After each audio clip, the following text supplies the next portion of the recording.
Hello guys, what's up? Here we are today. It's time to talk about Luke Skywalker.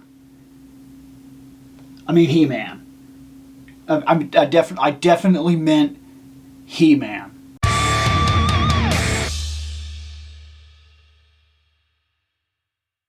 So, guys, I don't know if we're going to have Faker for the countdown. I don't know. I'm going to make an honest attempt tonight to buy him. If he shows up, we will have him in the overall video. If he doesn't, I'm sorry. It's all I can do. It's all I can do. But, for what it's worth, I did get movie He-Man and I did get space He-Man. Luke Skywalker. What am I saying here? I know that I'm making a joke, but do you remember the artwork for the original Star Wars? Do you remember that? Because that's what this reminds me of. And not only that, but there's some definite things that I want to talk about when it comes to this dude, because this dude grew on me in a way that I was not expecting. And it was only through the watching of different things in Motu and studying it and getting into it as much as I have that I came to realize that this actually wasn't a terrible way to go. If I had to say, I'd tell you this is still my black sheep in terms of Motu. I still don't necessarily think that this is the greatest thing that I've ever seen, especially about the show. But the figure-wise, we're talking about something completely different, because I honestly think the figure is really good. Like, surprisingly good. I'm honestly surprised. I'm going to be real interested to get him out of the package and really check him out, because there's some real cool stuff about this guy. First off, turning it over to the side here, here we see Luke Skywalker, He-Man. Definitely Luke He-Man. I mean, look at him. That's the image right there. Holding the lightsaber in the air as it gleams. The only thing he's missing is a woman hanging on his leg. I mean, that was the image from the original art of Star Wars. I mean, that's him, right? That's crazy to me. And I'm 100% positive that that was part of the idea when they moved him to space. I really believe that. It would not surprise me for an instant if when they moved him to space they were thinking about capitalizing on Star Wars, which makes sense if I really think about when that happened. Okay, so on the back here, on the box, I have this character, so we'll start down here. I have this character, I don't have it, don't have it, don't have it, want all three. In terms of Masterverse, for this wave, I want all of these. So I'm going to have to focus up, figure out when I can purchase, what I can purchase and whatnot. But yeah, I want this whole set. It says, by the power of Eternia, the endangered planet of Primus is under attack by the evil mutants, leaving the Galactic Guardians but one choice. They travel back through time and summon the one hero who could save them. He-Man, the most powerful man in the universe. Okay, so by this concept on the back of the box that's given, this group gets attacked and their planet is pretty much done for. But there's this legend about He-Man. And they use time travel to go back in time and retrieve He-Man and then bring him forward in time to help defend their planet. That's what I'm getting out of this. I'm pretty sure that's what they're trying to say is going on in this He-Man. Now, I did not see this. I read the mini-comics that tried to put this all together, like in Classics. I read those and how they tried to create the amalgamation of all these things are definitely in the same universe and they all happen the same way. And I've already talked about this. In fact, I believe I talked about it in the last video. And I talk about this part in all videos, but I definitely talked about the Classics thing in the last video, if I'm not mistaken. Personally speaking, Motu is very malleable. And if this is the story you think it is, or the animation is the story you think it is, or the mini-comics of classics is what you see as the canon, they're all technically right because it's a malleable property that jumps area to area to area and is retold every single time. I'm going to open this guy up and I'm going to see what my first impression of him is and what I would say is this He-Man if I was to be in control of the idea, the narrative, which I am, because when we talk about toys, like I've argued many, many, many times, the toys were separate from the Filmation, which was separate from the mini-comics, which was separate from the movies, which they're all their own property. Let's open this guy up. All right, here we are. Look. He comes with this armor, which I don't intend to use. I'm sure that it's fine. It's got the little buckles here on the side so you can put it on easily. I don't care for it. It's really bulky and everything. I don't even want to put it on him, I'm going to be honest with you. He comes with this helmet, which is not the worst thing I've ever seen. It's kind of cool. It's got a bit of a Magneto look and feel, more like a space age, like, I don't know, gladiatorial helmet or something of that nature. I'm not 100% sure. It's fine for what it is. I'm sure when it goes right on his head, let's put it on his head. Yeah, it looks okay, but yeah. Punchy hands. He comes with punchy hands. Okay, so looking at this guy right here, there are some things that I really do like about him. One, I like his updated Space Age battle harness. It's pretty cool. I like this laser shield, and I like this sword. And I keep making this Luke Skywalker joke, and it's not just because of the green sword. This was a thing that, like I said, grew on me after I started watching the original series. I started noticing that he does something that it never really occurred to me that he does, because I hadn't watched the original series yet. In the original series, when they shoot at him, any kind of laser or magic like Brownpy beam or whatever it happens to be, he blocks it with his sword and reflects it back at them. There have been enemies that shoot a bunch of lasers at him, and he'll be like, he'll literally put up the power sword and he'll go ting, ting, ting, ting, and reflect them back. Now, if he does that, if he very much already does a Luke Skywalker type thing, then it works just fine to basically hand him a lightsaber. I don't think they were out of order doing that. Does the power sword supposed to be the idea that it gives him his powers and things like that? And I don't like the idea that the power sword would alter to look like that. I think that there needs to be a different kind of storyline at hand where maybe he became He-Man and then the power sword, there's a couple of ways that I personally would have done it. I'll talk about those ways here soon. I don't mind the belt. The jeans are fine. I prefer the exposed chest. We need to see his muscles. He needs to be super manly and things like that. It's part of the gimmick. It is. Whether you agree or not, and that's okay. Personally, I think it's part of the appeal.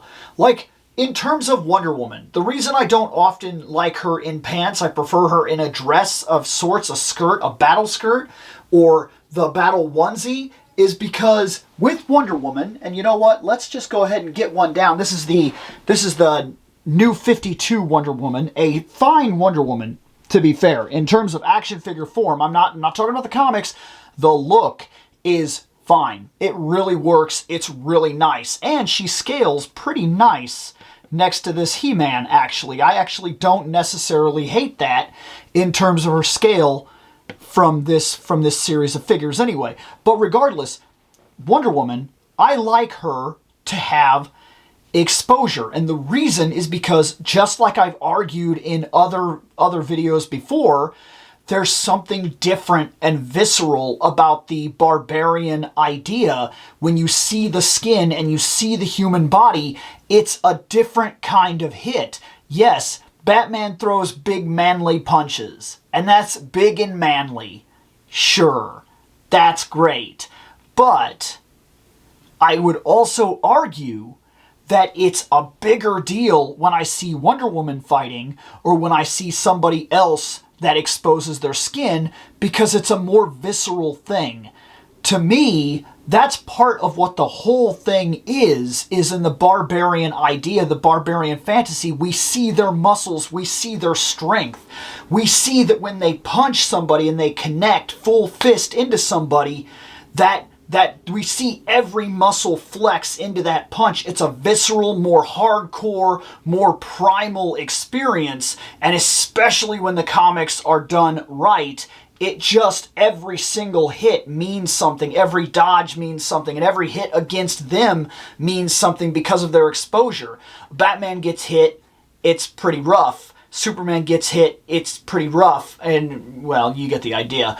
Other heroes in costumes get hit, like Daredevil, and yeah, it's pretty rough. It can be visceral, it can be extreme, but when every hit counts and every hit is noticeable, when she blocks with her wrist and misses and it shoots her in the shoulder and it goes through, if she's wearing something and it goes through the shoulder, then it's not as extreme as when it goes through the shoulder and we can visually see the skin penetrated. That's a visceral effect. When she kicks somebody and all the leg muscles are exposed, that's more powerful. It really hits hard and makes you feel every movement that they do when you see their exposed skin. It really does. I've always felt that way.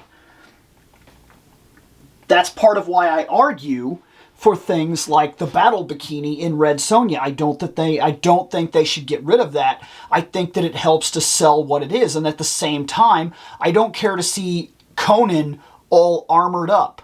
I prefer the idea that He-Man looks like this. The more skin you see, the more muscles exposed, the more skin. It's a more extreme fantasy at large. You see and feel more of what's going on when he has to lift something up and his legs start tensing and you can see the veins pop out in his arms, and that's part of the fantasy. It's part of barbarian fantasy, and it's written into the very DNA, the very fabric of what we know, and especially, I wouldn't say necessarily modern barbarian fantasy, but most accepted barbarian fantasy, classic barbarian fantasy. Because yes, I've seen barbarian fantasy where they are fully armored and it's a different kind of story, but what I'm clearly getting at is that I like Red Sonja in the battle bikini. I like Conan to be basically a nearly naked man. I like He-Man to be this. This is what I prefer. So I don't like this. I don't want the armor. I want this. This makes more sense to me. It still upgrades him technologically. His shield is a laser thing. It's connected to this type of gauntlet, which I'm assuming puts out some sort of power force that allows him to create the shield. This gauntlet is some sort of technology. It's not like this. You get what I'm saying? Even his boots are some sort of technological armor. I don't know to the extent of what, but they're a new age thing in this battle harness right here. But this part right here still feeds just enough back to the original barbarian fantasy that this is how he's comfortable. I don't think he'd necessarily be comfortable on the ship wearing like the thing like this or whatever. And then comes the idea of the face. And this is where things really get iffy for me. That's a pretty man right there. I'm not even kidding. That face, that's a pretty man. That is the prettiest He-Man that I think it is. I think he is the prettiest He-Man I have ever seen. The most handsome He-Man that has ever appeared, ever. In toy format or anything. Like, look at that guy. Look at that guy. Now, I would argue, and I don't know how far I get with this argument, but I would argue that maybe, just maybe, in certain continuities, you could argue, I don't think that's He-Man.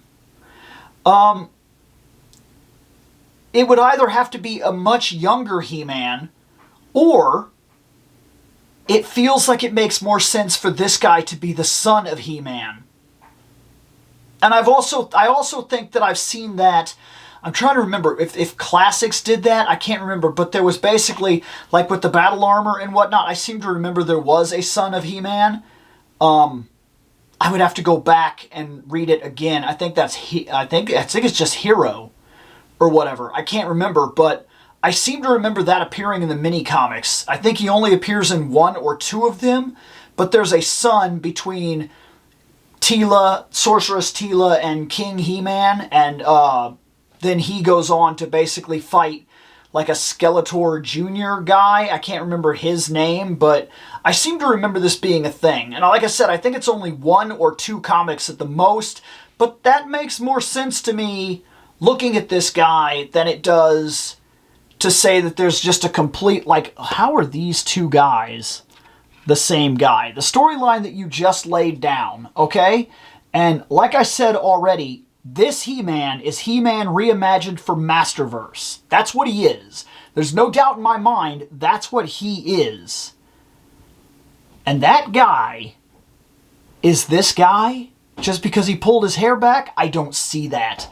The face is way too different. I think this makes a lot more sense if this is a different He-Man. If this is a completely different He-Man. Like the son of He-Man that... Let me put it like this. So let's play headcanon for a moment, okay? Because that's part of the toys in general. I have argued multiple times that the toys were different from even the mini-comics. The toys were very much their own thing based on Conan the Barbarian, and then came the mini-comics along with the toys, but still an afterthought to the toys. You read the mini-comics, and the comics keep changing from comic to comic to comic, altering the continuity because the comics were never 100% the actual storyline. And then Filmation picks up, and that's definitely not the same toys. You can look at Castle Grayskull, you can look at pretty much every single figure that you had, and you could tell that they're not necessarily screen accurate, and the reason is because they were never meant to be. They were made first before the idea, and then came all the Filmation and whatnot, which took them and kind of animated and made them their own thing. It's very, very much what happened with Ninja Turtles. There was the comic book, then there was the Turtles, which were toys kind of based on the comic book, and then came the show, and the toys just kind of kept the comic book look about them. Well, because of that, and because Motu is so immensely malleable, one of the things that we basically get to do the second we open a figure is lay down our own headcanon storylines. It's true. That's part of what this is. They're avatars of the imagination. You look them over and you get an idea. If I had to explain that guy in headcanon, in all honesty, I would do it like this. I would tell you that he is either, 1, a descendant of Adam's family line, or a direct son of Adam and Teela. And then I would tell you that for whatever reason, especially if we go with the storyline that's written down that it says that people come back in time and they retrieve a hero, what if they came back in time and they retrieved not Adam, but Adam? A different Adam. They got the wrong guy, his son, and they took him to the future only to find out that Adam is the hero that uses the sword for a reason. For a reason. He's not chosen by his family lineage. I really don't like that. I really don't. That's not, for me, that's bad. That's bad because it says that Adam is only a hero because of his family line. I prefer what we saw in Revelation, where they changed it, and now King Grayskull is this guy, and is not Adam's great-grandfather thing or something like that, or, you know, some guy from a family heritage that then passes down the right to be, you know, the right to use the sword or whatever.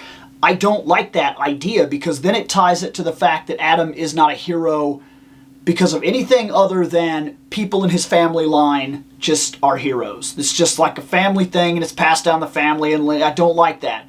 I just, it's not, to me, it condenses the world too much, and I like the fact that Motu is vast, it's huge, it's big, it's ever expansive, and when we close the world up like that, it makes it less interesting. Adam is chosen to be the hero because of who he is at his very core, not because his daddy's daddy's daddy's daddy once used the sword and they just get to pass it down the lineage. That's not that's not interesting to me. It doesn't have the same pull that the fact that he is a hero because he is a hero. That's a better storyline. And so if I was to do this, if I was to tell you what this guy is in terms of my personal headcanon, which I know this isn't the necessary story, that's why it's headcanon. I would tell you that he goes to the future, he's Adam and Teela's kid, and when they get him there, they try to give him the sword. For whatever reason, these people in the future, they're way in the future, they have the sword. None of them are worthy to use it. They figure they'll go get He-Man. They know that he was the last guy tied to the sword. The last guy to truly be 100%, he was the last man to be 100% worthy of the sword and able to actually call down the power of Grayskull. Well, they give the sword to him, and he can't use it. He can't use it. But he was personally trained by his mother and his father, and he's no slouch. He's a hero through and through. Not all heroes are destined to use the magical artifacts. Some heroes are like Man-at-Arms. Some heroes are like Fisto. Some heroes are like the Masters of the Universe. Every bit competent, but not superpowers, not superhuman necessarily. Yeah, they all have their own powers and whatnot. They are superhuman, you get the idea. But like Teela is captain of the guard, and she's a very formidable warrior, possibly the greatest hand-to-hand combatant on all of Eternia, and she's just a woman. She's just a woman. That I like a lot. And if you gave that idea to him, move him into the future, he's already been personally trained by the greatest first-hand combatant, the greatest hand-to-hand combatant on the planet. And then a man who's seen enough to definitely pass on immense knowledge. And then if he was always inspired by his father, kept himself in great shape, that's the reason he looks the way he does and everything like that, is because he was building up thinking that one day he would inherit the sword of He-Man. He would get the power sword. But it doesn't happen that way, right? When he tries to use the sword, it doesn't work for him. He's not ready. He's not worthy yet, but he's not about to step away from the confrontation. He sees that these people here in this time are suffering, and that for whatever reason, they only had enough power to go back in time one time and bring somebody forward. They can send him home with the last bit of energy they have, but they can't go back with him and make a second trip into the future. Whoever goes back from this point stays back, and he tells them, save that power. You need help. You came for help. I may not be able to use the sword, but I can help you. That's exactly what I'd do with this. Then I'd have him pull his hair back, and I'd have him showcase the fact that he definitely knows what he's doing. With future armament, things like this version of the power sword that they have, armor that would protect him, like that gives a reason for this thing right here. I may not like it, but that would give a storyline reason for him to have this type of futuristic armor. And while other people have the same kind of armor, they don't have the same kind of training. So he would be a big deal and a big help to them, and he would be able to fight alongside them and so on and so forth. The only problem I would run into in terms of storyline is that Skeletor would still be alive in that future, and he would be kind of mechanical or whatever. But I guess I could explain that too with him knowing the stories of Skeletor and whatnot. And the Skeletor was thought to be dead, and that maybe for the rest of his father's lineage time, he was. Until one day he resurfaced years later, rebuilt by technology, a collection of technology and magic fused into this one body, living in eternal pain. Because when I read the comic books, it says that every time he uses magic, because of the scientific contraptions inside of him, it hurts him to use magic. He's an entity now living in perpetual pain, hating everything about everything, and wanting to claim the power of Grayskull for himself to fix himself this time, not just for world domination. He wants to repair his body, and he needs the sword, and it just so happens that these guys have the sword, and now there's a reason for the kid to stay. The kid stays to help them defend the sword because if Skeletor got it, that's the end of it. And they already made the mistake. That's what I would do with it. If I had to rewrite Motu on the spot, that's what I'd do with the storyline. This guy's pretty cool. I like the fact that he's kind of based on a Star Wars idea. I like the fact that that grew on me throughout the course of the normal series.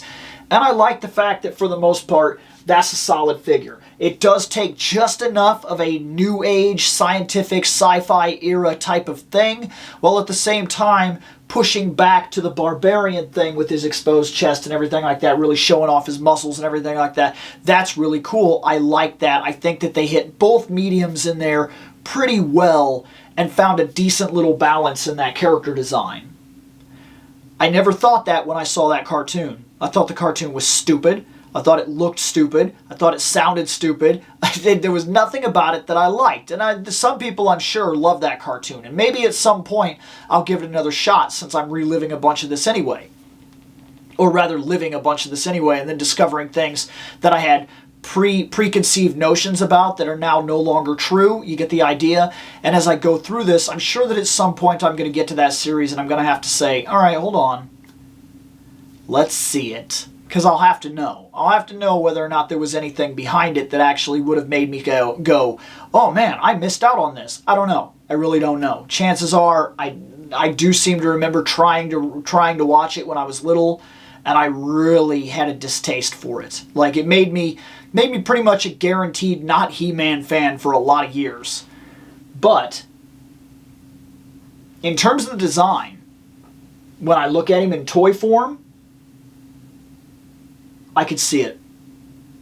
That's perfect. I don't know what else you would have done with him to make him space age. I mean, it works. It really works. I don't hate it at all. Am I thinking this guy's going to get pretty high on the count? I don't know. Unless Faker comes in, we only have one more video. I have to review the movie He-Man. Once I review him,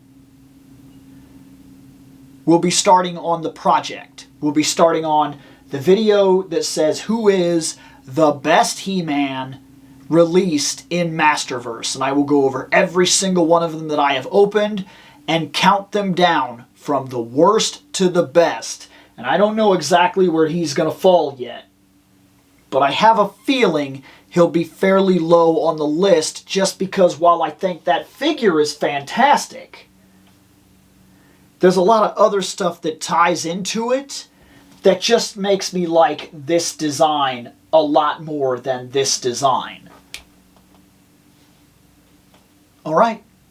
That's this guy knocked off our first impressions. Next is movie He-Man. Later.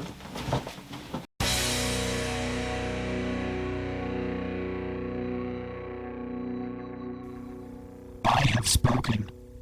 Take what you will from it.